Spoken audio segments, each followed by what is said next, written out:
Let me ask you something. What if I told you that your most reliable can't-miss fishing spot is actually the biggest reason you're going home empty-handed? It sounds crazy, right? We all have that one point, that one weed bed, that one submerged log that has given us fish time and time again. We trust it. But that trust is a trap. In this video, we're going to pull back the curtain on the single greatest mistake that 9 out of 10 anglers make: fishing a memory. You're casting where the fish were, not where they are right now. And by the end of this, you'll understand the invisible forces that move fish every single hour, and you'll know exactly how to find them. So let me start with a question for you to think about, and I want you to be honest in the comments. Do you go to the same 1 or 2 spots every time you hit the lake, no matter what? It's human nature. We find success in a certain place and our brain locks it in as a good spot. Maybe you caught your personal best there. Maybe your dad or grandpa showed you that spot 20 years ago, and it's always produced. It becomes more than just a location. It's a tradition, a security blanket. We go there because it's familiar and it requires less thinking. The fishing industry itself even reinforces this.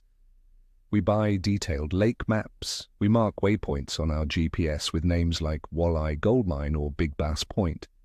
We are conditioned to think of fishing in terms of static locations, but the lake, the river, it's a living, breathing thing. It changes every single day.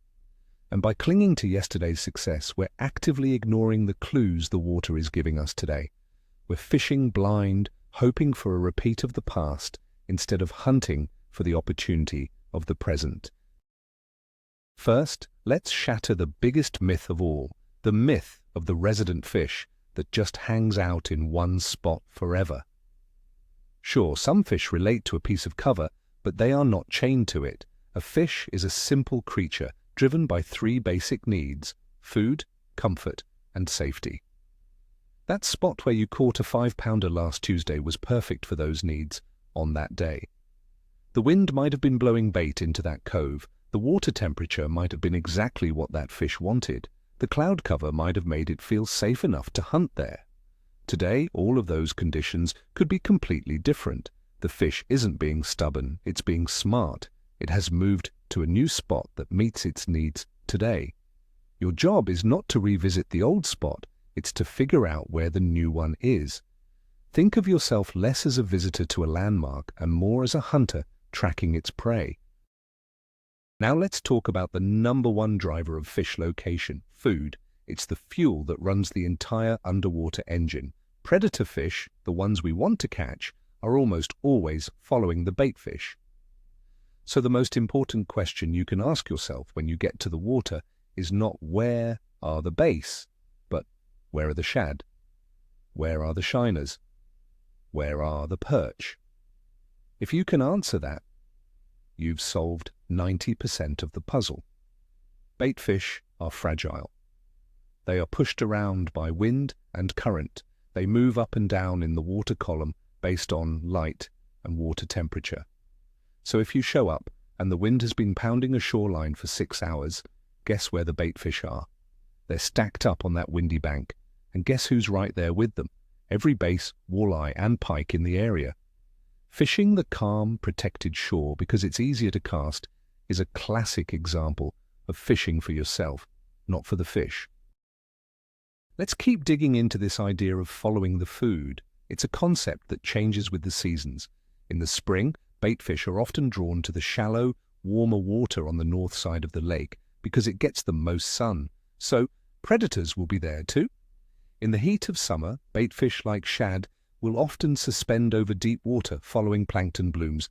The bass will suspend right below them. It may look like you're fishing in the middle of a dead sea, but you're actually positioned right over the dinner table. You have to use your electronics, your eyes, and your brain. Are birds diving into the water? That's a dead giveaway. Do you see little flickers on the surface? That's bait. Stop looking at that same submerged tree stump you've fished 1,000 times and start looking for the signs of life. The buffet is constantly moving, and you need to move with it.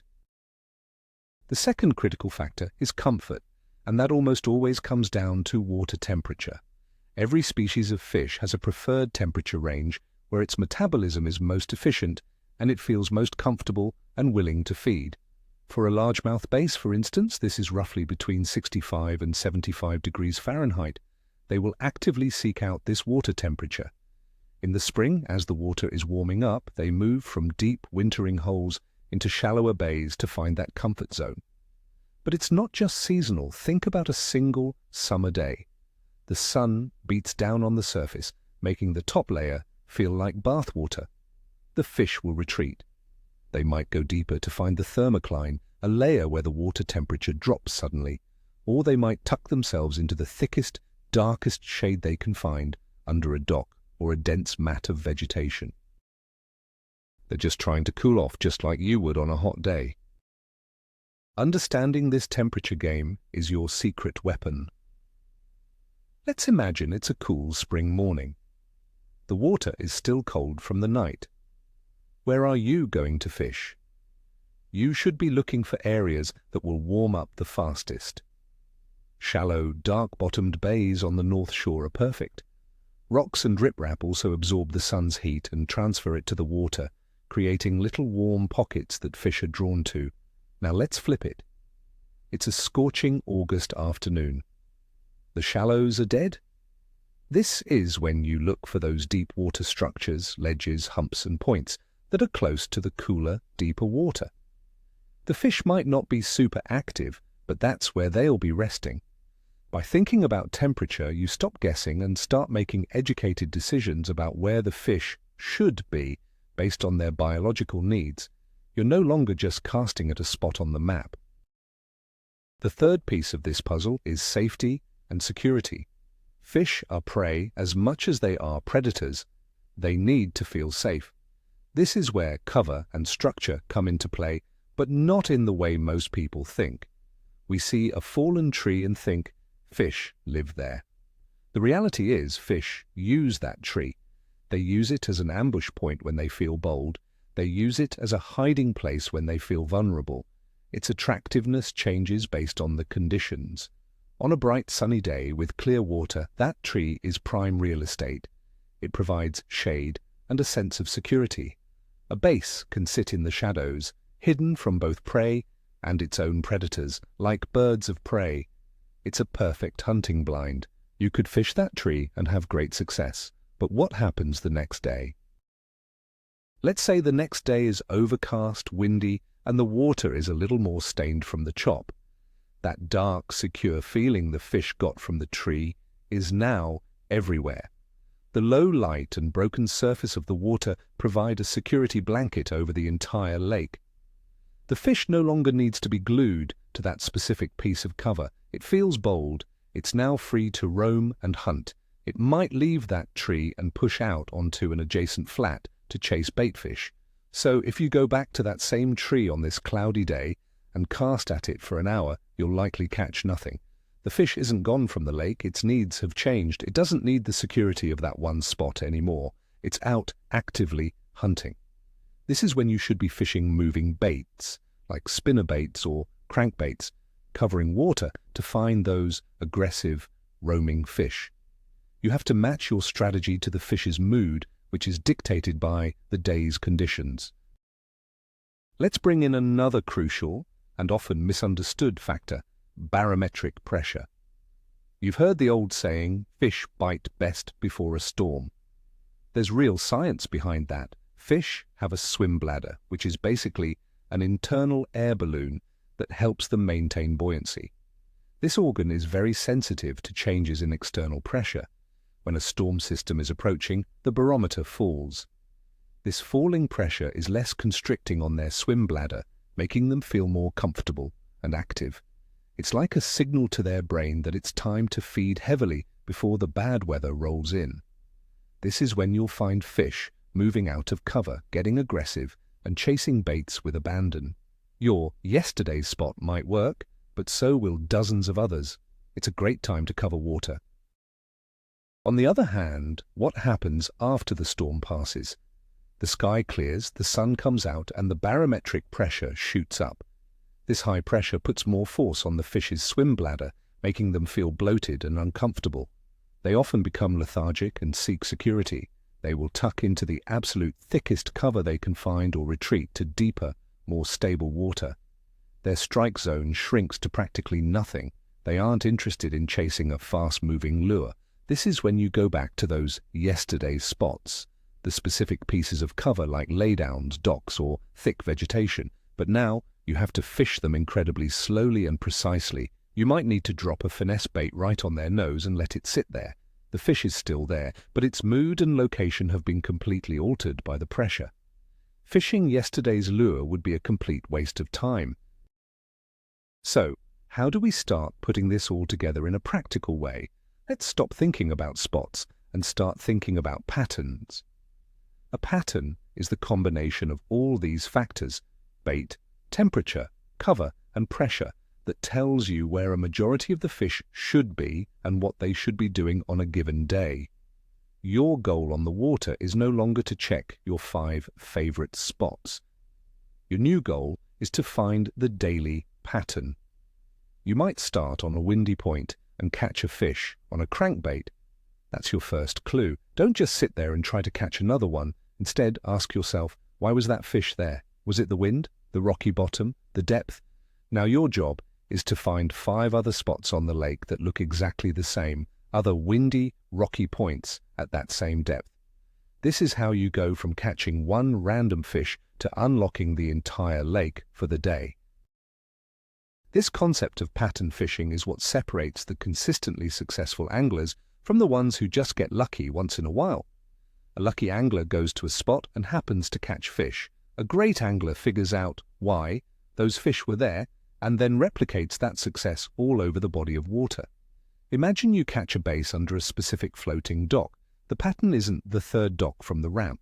The pattern might be bass are holding in the darkest shade under docks with at least 10 feet of water at the end.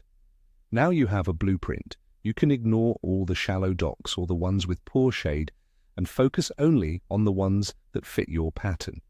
This is a much more efficient and effective way to fish. You are using your brain to eliminate 99% of the dead water before you even make a cast. Let's talk about current. This is a huge factor in rivers, obviously, but it's also a subtle and powerful force in lakes. Wind creates surface current, which moves baitfish and positions predator fish. In a river, fish will almost always be facing into the current, waiting for food to be delivered to them. They use structure like rocks, logs, or bridge pilings as a current brake. This allows them to hold their position without expending much energy while watching the food conveyor belt go by. The spot isn't the rock itself, it's the seam between the fast water and the slack water behind the rock.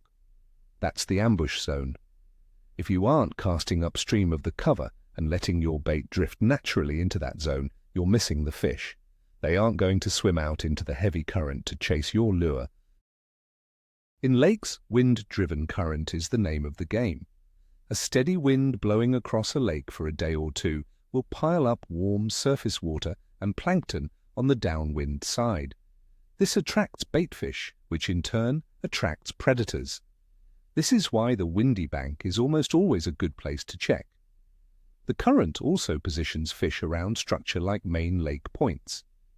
They will often sit on the down current side of the point, using it as an ambush spot, just like a fish in a river uses a rock. Understanding this simple principle will tell you which side of a point or hump to fish. Instead of fishing all around it, you can focus on the high percentage area where the fish are most likely to be set up and waiting to feed. It's about being precise. Another element we need to consider is water clarity. This has a massive impact on where fish will position themselves. In very clear water, fish are often more wary and spooky.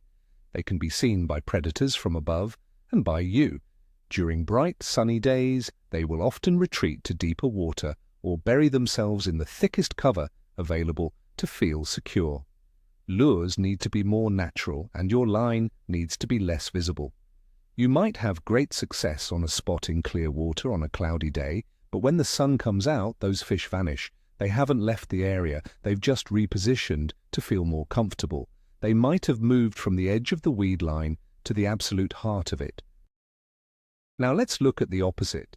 stained or muddy water. After a heavy rain, for example, a creek arm might turn to chocolate milk. This reduces visibility to near zero. Fish in these conditions will relate much tighter to hard cover. They can't see, so they use their lateral line to feel vibrations and will hold right against logs, rocks, and dock pilings. They need that physical object to orient themselves. In this situation, lures that create a lot of vibration and noise, like a rattling crankbait or a bladed jig, are far more effective. The fish are using their sense of feeling to hunt, so that same weed bed that was great in clear water might be completely empty in muddy water, while a nearby fallen tree suddenly becomes a hotspot. You have to adapt your location and your presentation to the clarity of the water on that specific day. Let's bring up the human element, fishing pressure. This is a very real factor, especially on popular lakes. If a spot is well known and gets hammered by dozens of boats every weekend, the fish there become educated. They have seen every lure imaginable. They become wary and much harder to catch. That community hole that used to be so good 10 years ago might be a dead zone now, not because the fish aren't there, but because they are too smart to bite. Sometimes the best thing you can do is look at the map, find the most famous, obvious-looking spots, and then deliberately avoid them. Look for the smaller, less obvious pieces of structure nearby. While everyone is fishing the giant main lake point, you might find a smaller secondary point just inside the cove that is loaded with unpressured, aggressive fish. This is why being adaptable and mobile is so critical. Don't get anchored to a spot, physically or mentally. If you've fished a high-potential area for 20 or 30 minutes with a couple of different lures and haven't had a bite, it's time to move. It's not a failure, it's information gathering. You've just learned that the fish are not there or they are not in the mood to eat what you're throwing. The definition of insanity is doing the same thing over and over and expecting a different result. Sitting on a dead spot for 3 hours hoping the fish will magically turn on is the fishing equivalent of that. Have a game plan with a dozen potential spots that fit the day's conditions and systematically work through them. Keep moving until you find the fish. The fish are somewhere. It's your job to go to them, not wait for them to come to you. Let's put this into a real-world scenario. You show up to the lake. The first thing you do is not run to your favorite spot. The first thing you do is stop and observe. What is the wind doing? Is it calm or is there a good chop? Which direction is it blowing from? What is the sky like? Is it clear and sunny or overcast? Has it rained recently? What is the water temperature and clarity? You spend 2 minutes just gathering data. Based on that, you form a hypothesis. For example, it's sunny and calm and the water is clear. I predict the fish will be holding tight to shady cover in 10 to 15 feet of water. Now you have a plan. You're not going to waste a single cast in the sunny shallows. You are going to target only deep docks and submerged trees. This is the thought process of a consistently great angler. Now let's talk about breaking the habit. It can be hard. That old spot calls to you. The best way to break the cycle is to commit to a day of exploration. Intentionally leave your old waypoints behind and decide that your goal for the day is not to catch fish, but to find 5 new spots that hold fish. Use your maps, use your electronics, and use the principles we've discussed. Look for windy points, channel swings, and subtle depth changes you've never fished before. Even if you only catch 1 or 2 fish, you will have expanded your knowledge of the lake and proven to yourself that you can find fish from scratch. You will build confidence in your ability to read the water, not just revisit old memories. This is the single most important step you can take to elevate your fishing from a hobby to a science. Ultimately, what this all comes down to is a massive shift in mindset. You have to stop thinking of a spot as a static place on a GPS. The spot is not a place. The spot is a set of conditions. It's the right combination of depth, cover, water temperature, and food. That perfect set of conditions, that spot, moves around the lake every single day, every single hour. It might be on a rocky point in the morning and in a shady tree in the afternoon. It might be on the North Shore one day and the South Shore the next. The fish are just following that perfect set of conditions. When you stop chasing the ghosts of yesterday's fish and start hunting for today's perfect conditions, everything changes. You are no longer hoping to get lucky. You are creating your own luck through observation and deduction. So, let's wrap this up. The biggest takeaway, the real aha moment, is this. The fish aren't ignoring you and your lucky spot hasn't died. You've simply been showing up for a meeting that was cancelled yesterday. You've been fishing a memory. The fish are always somewhere, and they are always there for a reason. By understanding the core drivers, food, comfort, and safety, and how they are influenced daily by wind, sun, pressure, and water conditions, you can predict their next move. The spot isn't the physical location, it's the pattern. Once you start hunting for the pattern, instead of camping on a waypoint, you will never look at a body of water the same way again. It transforms from a confusing mystery into a puzzle you have the tools to solve. Thank you so much for watching. If this video flipped a switch in your brain, do me a favor and hit that like button and subscribe so you don't miss the next one. And now for the comments. I have a big question for you. What's the one old rule about fishing that you've discovered just isn't true anymore? Let's talk about it.